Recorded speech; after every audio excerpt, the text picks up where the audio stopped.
Ngobrol NBA episode ke-18. Wah, ini edisi hari Jumat sore, jadi bahasannya harus yang santai.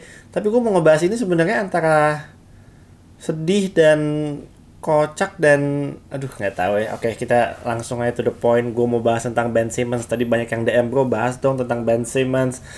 What really happened to him? Gue kasihan sama dia. Oke, let's get to the point ya. Kalau ngomongin soal Ben Simmons, ini udah bukan masalah skill. Ini udah bukan masalah height. Ini udah bukan masalah apa ya, kemampuan teknikal lah. Ini tuh masalah heart ya.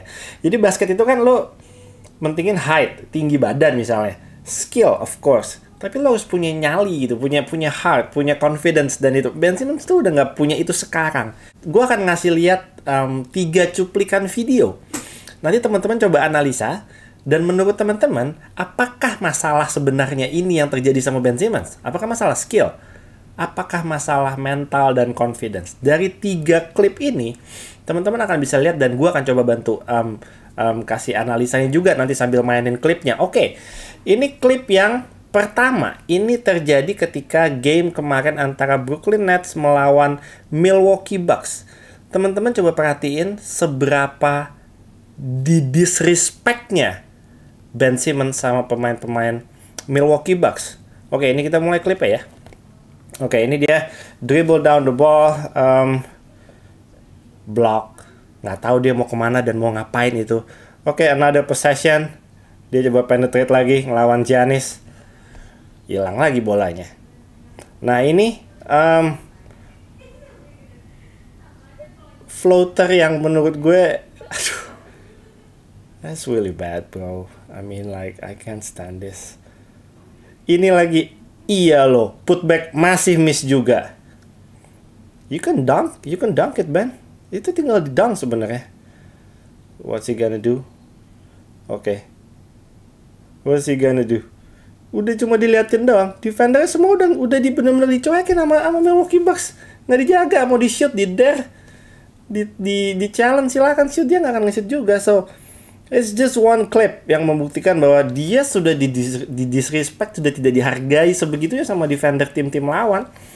So, kalau ada Ben Simmons di lapangan, itu basically Brooklyn Nets itu main 4 lawan 5. 4 lawan 5. Benar-benar udah bukan 5 on 5, udah 4 lawan 5. Tapi, semua scout yang yakin untuk mendatangkan Ben Simmons ke Brooklyn Nets itu kan bilang bahwa oke, you don't have to score. Dia nggak harus nge-point, asal dia defense aja. Yang diperlukan sama Ben Simmons itu hanya defense. Gue pernah ngomong hal yang sama loh. Di beberapa episode sebelumnya, gue bilang Ben Simmons itu di Brooklyn Nets nggak usah nge-point, 0 point juga nggak apa-apa. Yang penting defense. Tapi, sejauh ini dia udah main berapa game? 5 game ya sampai dengan hari ini. Brooklyn Nets itu baru menang 1 kali, kalah 4 kali. Gue melihat impact defense-nya Ben Simmons itu belum kelihatan banget. Impact-nya ada tapi minimal banget impact-nya. Ketika KD, Kyrie, dan Ben Simmons itu 3 pemain itu ada di lapangan, itu Brooklyn Nets itu struggling sekali loh defense-nya. Wah gila, tim-tim lawan tuh nge-pointnya banyak banget kalau mereka bertiga lagi ada di lapangan bareng. Lu bayangin ya, Brooklyn Nets kemarin lawan siapa? Memphis Grizzlies. Ja Morant 38 poin. Desmond Bane 38 poin. Lawan Milwaukee Bucks, Giannis 43 poin kalau nggak salah. Tadi lawan Luka itu 40 berapa poin. Jadi nggak ngefek. Itu poin-poin tim lawan, pemain-pemain bintangnya tim lawan tetap masih 40 poin semua aja. Jadi gue rasa kalau lu offense-nya aja menjadi liability separah ini, at least lo harus ngasih effort di defense-nya yang benar-benar maksimal, dan dia nggak, gue rasa dia belum sejauh ini gue nggak mau menjudge dia karena ini baru 5 game, tapi sejauh ini bisa dibilang impact-nya sangat-sangat minimal menurut gue. Apakah Brooklyn dan fans-fansnya Ben Simmons harus sabar? Ya kalau KD sama Kyrie sih mungkin sabar-sabar aja, cuma fansnya mungkin udah nggak sabar ya. Fans Brooklyn, fansnya Ben Simmons mungkin juga udah gerah juga, lama-lama udah nggak tahu harus ngapain juga sama orang ini. Dan gue mau menyinggung satu hal, dan gue nggak tahu ini benar apa enggak, tapi ini based on my opinion aja. Disinilah kelihatan bahwa KD dan Kyrie itu bukan seorang leader yang baik, atau bukan seorang temen yang bisa mengayomi, apa sih bahasanya, ya lu omongin lah, maksud gue lu harus bisa nge-build confidence dia. Satu-satunya yang bisa nge-build confidence dia tuh sebenarnya adalah dirinya dia sendiri ya, dari bandnya sendiri. Tapi kalau teman-temannya nggak berusaha untuk apa ya, support dan kasih bantuan confidence dalam bentuk apapun, menurut gue itu nggak akan membantu dia sih. Dan sejauh ini gue lihat teman-temannya kayaknya kurang maksimal untuk bisa ngeluarin dia dari mental block seperti ini. Dia tuh takutnya ya, oke ini gue kasih cuplikan klip yang kedua, ini cukup pendek, tapi ini Kyrie melakukan penetrasi dan dia passing ke Ben Simmons, tapi dipassing lagi sama Ben Simmons ke KD, walaupun akhirnya menjadi poin ya. Tapi di sini kalau kita lihat itu Kyrie itu meneriakan, dia bilang shoot it Ben, shoot aja gitu. Kalau teman-teman lihat ini, gue play lagi klipnya, ketika Kyrie kasih bola ke Ben Simmons, dia bisa aja ngedang loh itu.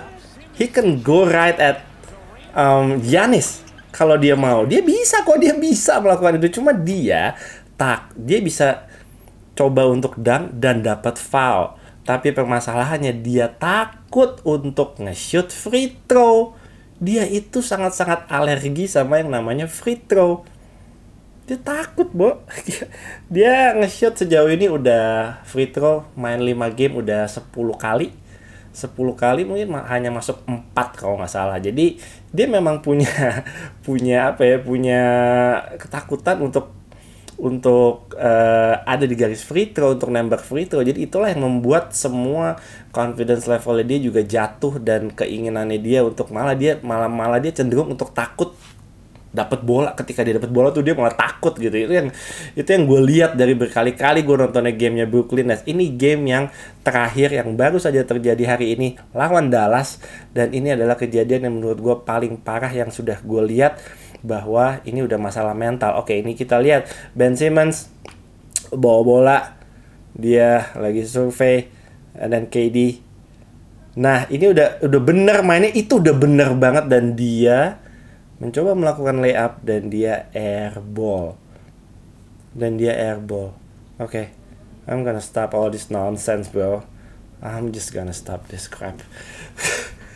Bro, ini udah bukan masalah skill, udah bukan masalah tinggi badan, bukan masalah apa. Dia tuh diberkati dengan postur dan kemampuan yang nggak semua pemain basket tuh punya loh. Tapi dia ini udah masalah mental, dan gue merasa waktu di awal dia akhirnya pindah dari Philly, gue bilang bahwa kayaknya Ben Simmons emang butuh suasana baru, butuh fresh start, butuh memulai sesuatu yang baru di Brooklyn. Gue rasa dia bisa balik ke Ben Simmons yang kita paling nggak kita proyeksikan di awal, bahwa dia bisa jadi satu pemain yang cukup spesial gitu ya. Tapi ternyata mentalnya belum. Aduh, kasihan, gue malah kasihan. Udah kali ya, gitu aja ya. Kasihan gue. Ada juga yang bilang ini masalahnya sama kayak Westbrook. Sebenarnya sih nggak sama banget sih sebenarnya. Kalau Westbrook tuh overconfidence ya. Kalau Ben Simmons tuh nggak confidence. Jadi kebalikannya sebenarnya. Cuma ya intinya ujung-ujungnya masalahnya sama aja sih. Westbrook itu sebenarnya he's not smart. IQ-nya juga bisa dibilang agak low ya. Dan kalau Ben Simmons tuh sebenarnya IQ-nya bagus ya gue rasa. Tapi ini memang udah masalah mental dan udah masalah confidence sih menurut gue. Ya cuma dia yang bisa ngatasin, dan orang-orang di sekelilingnya sih sebenarnya bisa ngebantu dia. Jadi hopefully kedepannya gue berharap ada bantuan dari berbagai pihak ya untuk Ben Simmons sih. Harusnya dia sih yang bisa take care of himself ya. Tapi ya ujung-ujungnya kalau misalnya Westbrook dan Ben Simmons dijadiin satu tim sih, besoknya kiamat sih, udah selesai, kelar udah. Oke, segitu aja episode 18, sudah hari Jumat sore. Besok pagi gue juga akan siaran 2 game nih. Indiana Pacers lawan Wizards itu jam 6 kalau nggak salah. And then lanjut lagi Pelicans lawan Phoenix Suns. Wah, itu seru banget tuh. Besok pagi gue akan siaran sama Mutia di Champions TV, di Moji juga ada, di video streaming juga bisa. So, enjoy your weekend. Mudah-mudahan besok pertandingannya seru dan selanjutnya akan terus seru. Kita jumpa lagi di episode ngobrol NBA selanjutnya. Have a nice weekend. I'm out.